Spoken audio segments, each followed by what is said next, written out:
دوستان از ارجمند هیئت ایجادی برنامه رشد فوتبال در شهر باستانی کولوب قرار داریم.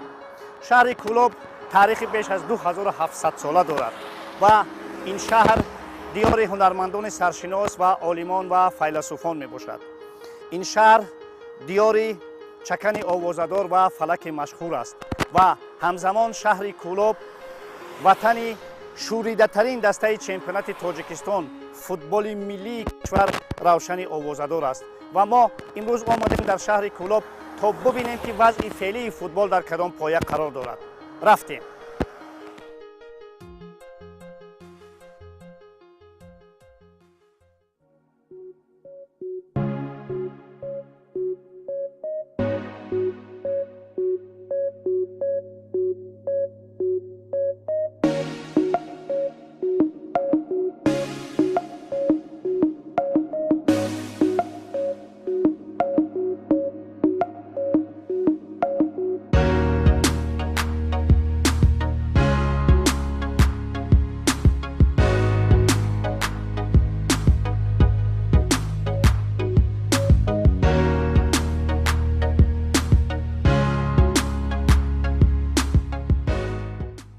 کولوب یکی از قدیمترین شهرهای آسیای مرکزی بوده در خط گذشت راه بزرگ ابریشم جای گرفته است.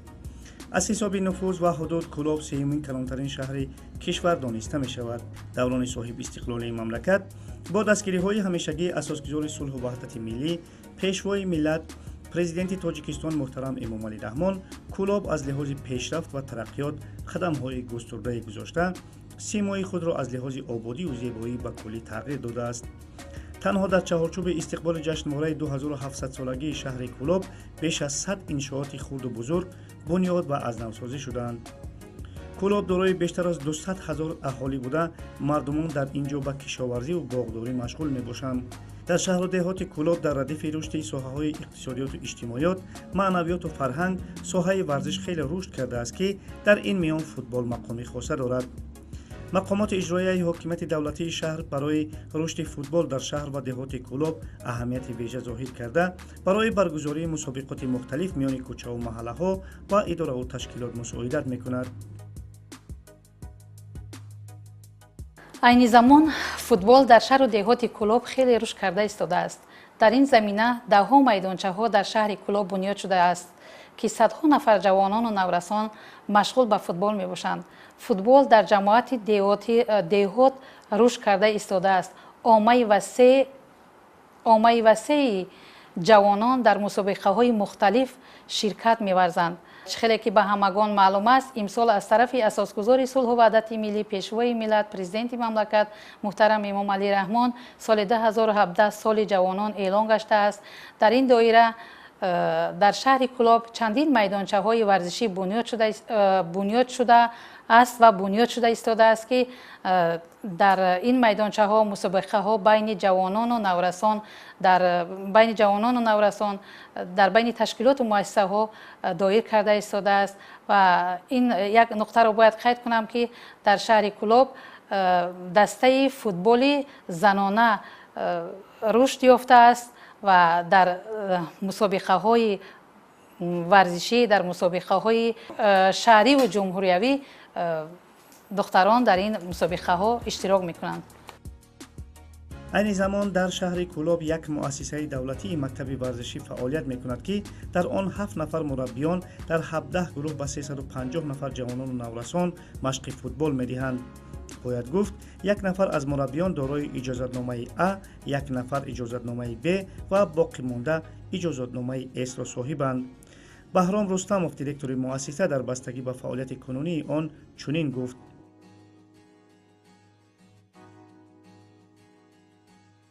در مؤسسه دولتی مکتب ورزشی شهر کولوب از روی 15 نمود ورزش مربیان فعالیت میکنند و از همه نمودی که در شهر کولوب معمول می باشد این نمودی فوتبال است. برای همین از روی نمودی فوتبال 5 مربی در شهر در مکتب ما فعالیت میکنند که تحت رهبری آنها 13 گروه زیاده از 300 نفر کودکان و نورسان در این مکتب مشق ورزی می نمایند. سین سالشان تا کجا است؟ سین سال از 10 ساله آغاز نموده то 17-16 сола дар мактаб фаъолият мекунанд ки мо ба 4 гурӯҳи ин сину соларо тақсим кардагем. Мо кӯшиш кардем ки дар ҳамаи 4 гурӯҳе ки дар шаҳр ҳастем, дар 4 қисмати шаҳр мураббиёро тақсим кардагем. Як мураббӣ дар майдончаи варзиши ССР мегӯем дар кӯчаи Суғдиён, як мураббӣ дар ҷамоати шаҳри Кӯлоб, ҷамоати Кӯлоб назди ҳавзи шиноварии ҷавонон майдони футбол дорем. Дар он ҷо тамринои худро мегзаронад. Дигар се мураббии дигар дар маркази шаҳр, дар варзишгоҳи марказии шаҳри Кӯлоб ва майдончаҳои назди варзишгоҳ ки аз тарафи Федератсияи футболи ҷумҳурии Тоҷикистон сохта ба истифода дода шуда буданд, дар ҳамон ҷо тамринои худро мегзаронад. ин нукта боиси зикр аст ки ба ин ҷавонону наврасон ки умеди ояндаи футболи Кӯлоб мебошанд, мураббиёни соҳибтаҷриба дарс мегӯянд ва онҳо бошанд умед доранд дар дастаи мунтахаби кишвар бозӣ кунанд. моро Шомуродов Даврон тамрин медиҳад, моро хуб тамрин медиҳад. Дар инҷо машқҳои хуб мекунем ва ман дар майдон, дар тарафи чапи майдон бозӣ мекунам. муҳофизатгар бозӣ мекунам.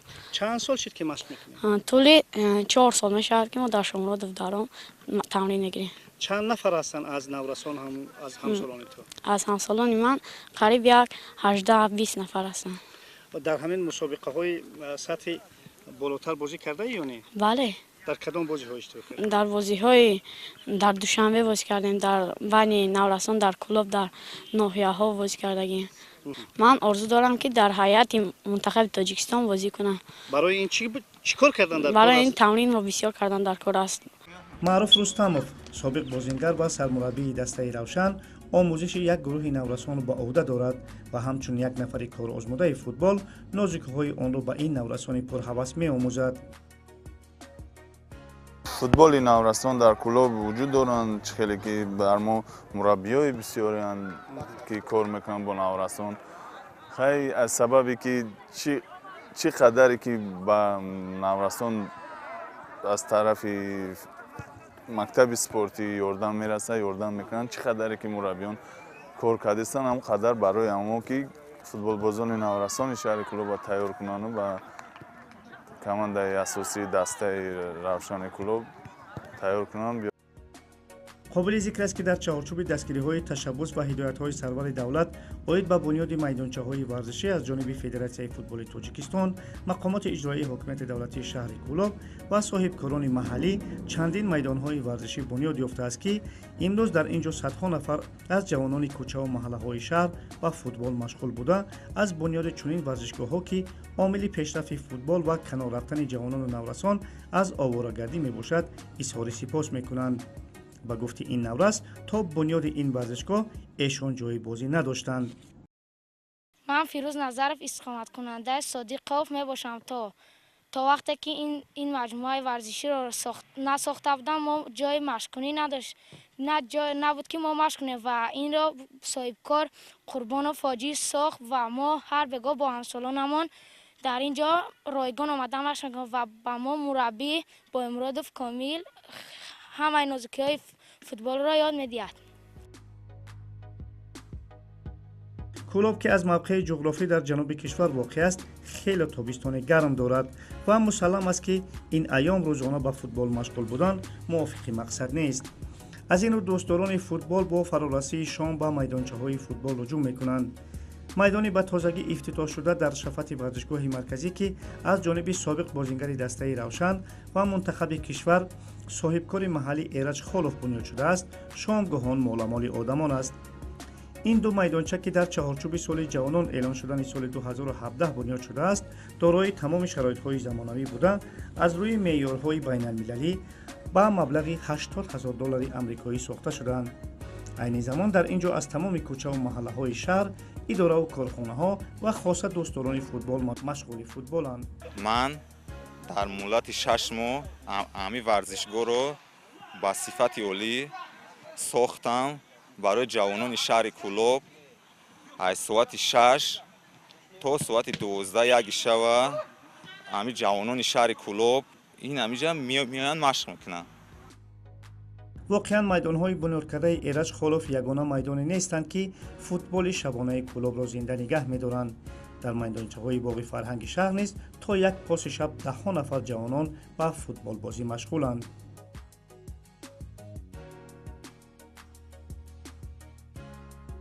дар деҳоти кӯлоб низ мисли шаҳр футболро дӯст медоранд ва арафаи ҳар иду ҷашнвораҳои миллӣ миёни деҳоти ҷамоатҳо мусобиқот баргузор мешавад.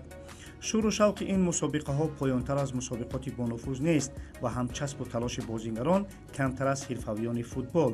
дигар ин ки маҳз дар ҳамин мусобиқот падидаҳои нав пайдо шуда ахиран ба бозигарони шӯҳратёб табдил меёбанд. албатта шароити варзишгоҳҳо ҳанӯз ба талабот ҷавобгӯ нест, аммо мавҷудияти варзишгоҳ анқариб дар ҳар як деҳаи кӯлоб гувоҳ аз он аст ки футбол дар деҳоти кӯлоб низ дар ҳоли рушд аст ва имрӯз атрофи худ ҳазорон нафар дӯстдоронро ба ҳам овардааст. футбол дар кӯлоб миёни ҳама наслҳо маъруфияти хоса дорад ва собиқадорони равшан низ дар як гӯшаи варзишгоҳи марказии шаҳр машқи футбол мекунанд то дар мусобиқоти миёни собиқадорон ширкат варзанд.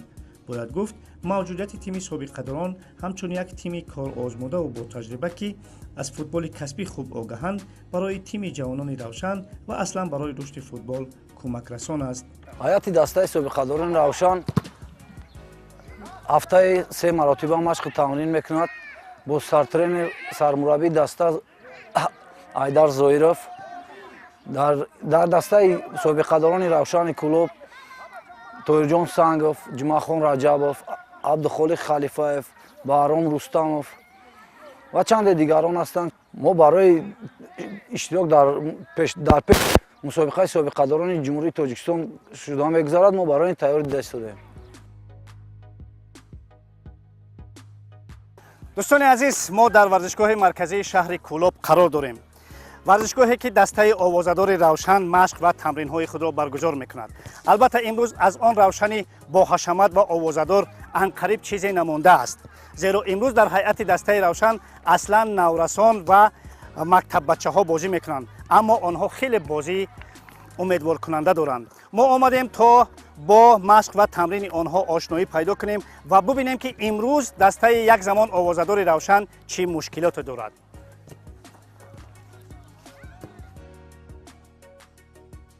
дастаи равшани кӯлоб дар қатори ҳунарҳои мардумии чакан ва фалак кӯлобро шӯҳраи офоқ кардааст. равшан аз пуровозатарин ва сермухлистарин дастаҳои тоҷикистон буда 2 карат чемпиони тоҷикистон ва барандаи медалҳои биринҷӣ ва инчунин ҷоми тоҷикистон мебошад. дар ин тими овозадор як замоне Валерий Турсунов, Алишер Афғонов, Муҳаммадҷон Ҳабибуллоев бозӣ мекарданд. насли даврони соҳиб истиқлолии равшан низ дар футболи кишвар ҷилои дигар доранд. маъруф Рустамов, Рустам Ризоев, Сафарали Каримов, Ҳасан Рустамов, Ғайрат Мираҳмадов ки як замон шарафи мунтахаби кишварро низ ҳимоя мекарданд, дастпарварони ин мактаби бузурги варзишианд. албатта дар муваффақиятҳои равшан саҳми легионерҳо Мусо Содиқ, Саламон Теҷи, Девид Маутро зикр накардан камоли инсоф намебуд. аммо имрӯз равшан ба истилоҳи коршинос ва мураббии шинохтаи рус Валерий Карпин ба пионери отряди худ дар лигаи якуми кишвар ҳунарнамоӣ мекунад. дастаи равшани кӯлоб дар як чӣ бигем як чизе қарор дорад ки команда ҳама ҷавон шидагиай, ҳама ҷавонои аз 16-17 сола мебошанд. мо дар ҳамин тим 22 нафар ҳастем, 22-23 нафар ҳастем. аз он ҷумла як 14-13 нафарашон талабои мактаб мебошад ки вайҳо дар синфи 10-11 мехонанд. ман Бобоҷон Раҷабов, бозингари дастаи равшани кӯлоб, дар синфи 10 мехонам. дар кадом мактаб? дар мактаби наи шаҳри кӯлоб.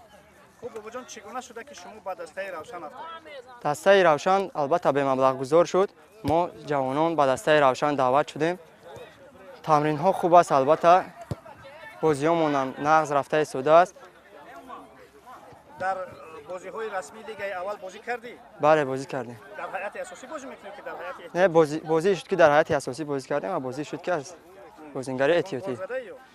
дар бозӣ бо дастаи зарафшон аз зарбаи ҷаримавӣ гол задам. чӣ гуна гуфтем, имрӯз аз он шӯҳрату шони чемпиони дукаратаи тоҷикистон анқариб чизе намондааст ва ин ҳамаро сабаб адами сарпараст аст. имрӯз тими овозадори равшани кӯлоб на он қадар бозии хуби шона додааст аз ҳисоби ки мо ягон сарпараст надорем, ягон сарпарасти хуб надорем, ягон مقصد بچه جوان است. هر وقت که ما با بازی میباریم، وقتی که ما با حساب 5-0 6-0 بای میدیم، حتی از چشمان من اشک میریزد که ما دسته اوزادای روشن که ما اینقدر اوزادار، اینقدر بازیگرای خوب داشتیم، اینقدر چی داشتیم، امروز ما با 5-0 6-0 بای میدیم. حسابی مقصد کماند بسیار خرد بودن و حسابی چی، لیکن این فوتبال است. به هر حال ما دل شکسته نیستیم، امید داریم. فوتبال کلوب مشکلیش سبب اساسیش سبب مالی و پولی که نیست.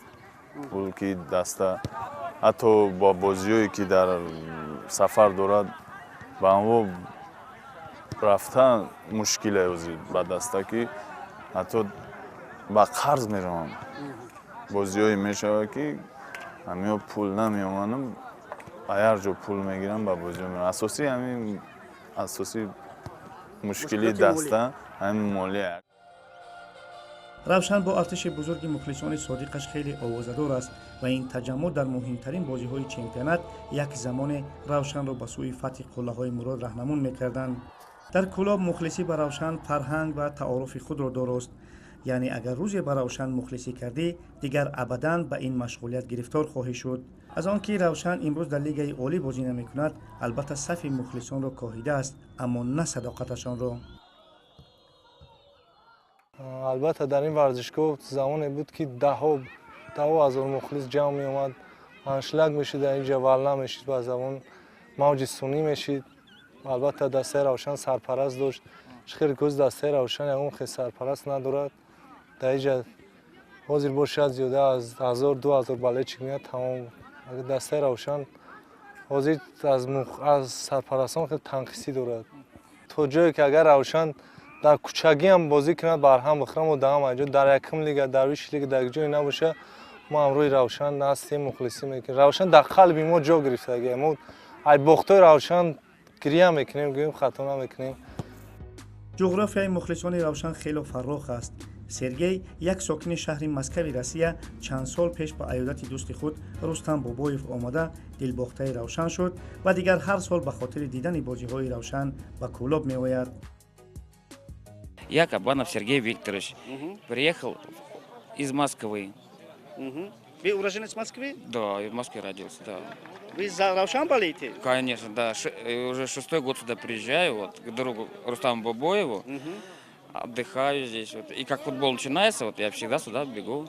И в Душанбе, и в Куджант мы ездим всегда. Где они играют, Равшан, Кулябцы, да? Вот я всегда приезжаю туда вот так. А почему именно за Равшан? Ну, потому что я сюда приезжаю именно сюда. Поэтому... Нравится футбол Равшан? Да, да, очень нравится. Болельщики, да. Болельщики больше нравятся, да?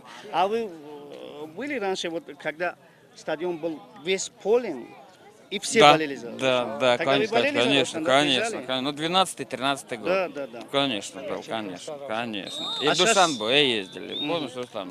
А сейчас не переживаете, что стадион пуст, а Равшан в первой лиге играет? Ну, потому что, конечно, переживаем. ورزشگاه شهر کولوب یا با اصطلاح دیگر معمولتر کولوب آرینا.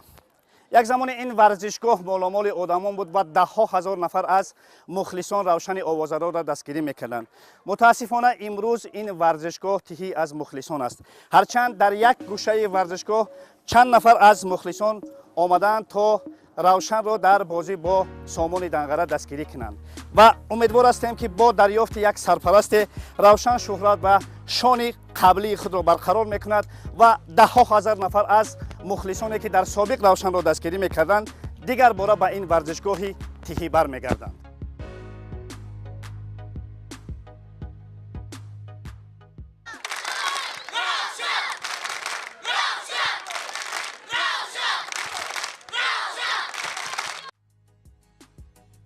بازدید ما از کلوب و برگزاری بازی دور نوبتی لیگ یکم مملکت میان دسته‌های روشن و سامان دنقره اتفاق افتاد. با یک نگاه به بازی این نورسان مکتبخوان پی بردن دشوار نیست که ایشان هنوز در این کار خامند و بی تجربه. این بچه‌های جوان تکنیکای توپرانی و مهارت گلزنی ندارند، اما در عمق چشمان هر یک تلاش برای کامیابی دیده می شود که خیلی رکن مهم برای موفقیت است. روشن این بازی را با حساب کلان 0-6 باخت و حال خود را در جدول یکم تباهتر کرد. اما در کلوب از این بچه‌ها در آینده امید زیاد دارند، زیرا در صورت پیدا نشدن یگان سرپرست، رهبریت را می‌باید بدون خدمت لگنر از مهارت همین جوانان استفاده کند. تحلیل ها نشان می‌دهند که فوتبال کلوب در پی رشد است. فقط نهادی به نظام درآورنده آن مثل فدراسیون فوتبال شهر کلوب را باید فعال کرد تا این همه را به تنظیم درآورد. متاسفانه بعد از لیگ عالی به لیگ یکم گذشتن دسته روشن تا اندازه سطح فوتبال در این شهر کاسته گردید و سبب اصلی و اصولی این را در آن می‌بینیم که نبودن یک ساختار مشخص اداره کننده فوتبال چون دیگر منطقه های جمهوری در این شهر هم میباشد ولی امید و باوری بر آن می‌بندیم که بعد از به تصویب رسیدن قرار حکومت جمهوری تاجیکستان درباره رشد فوتبال برای سالهای 2017-2021 که این برنامه بسیار برنامه مشخص میباشد تا سطح فوتبال در شهر تغییر می‌یابد. سرپرستان برای سرپرستان جلب کرده می‌شوند و فوتبال با روش اصلی پیشتره خود برمیگردد.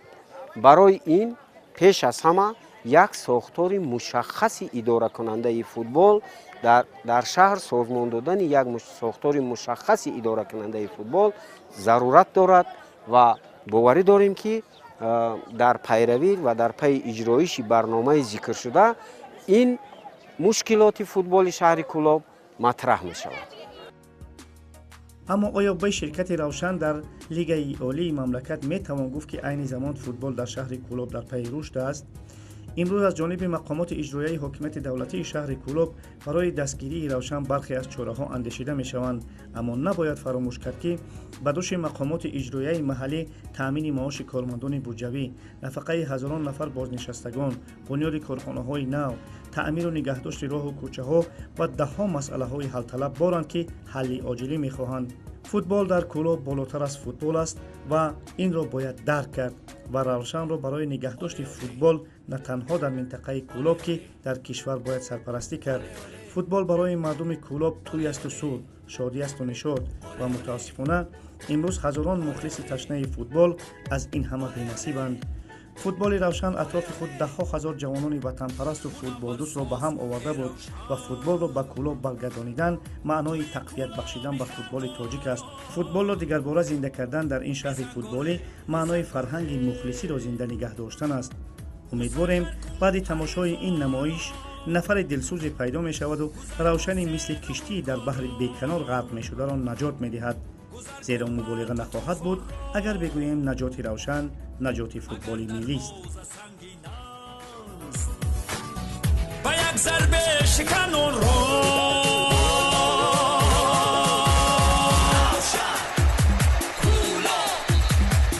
آیا روشن بیزن گله، آیا روشن بیزن گله، آیا روشن بیزن گله، آیا روشن بیزن گله، آیا روشن بیزن گله، آیا روشن بیزن گله، آیا روشن بیزن گله.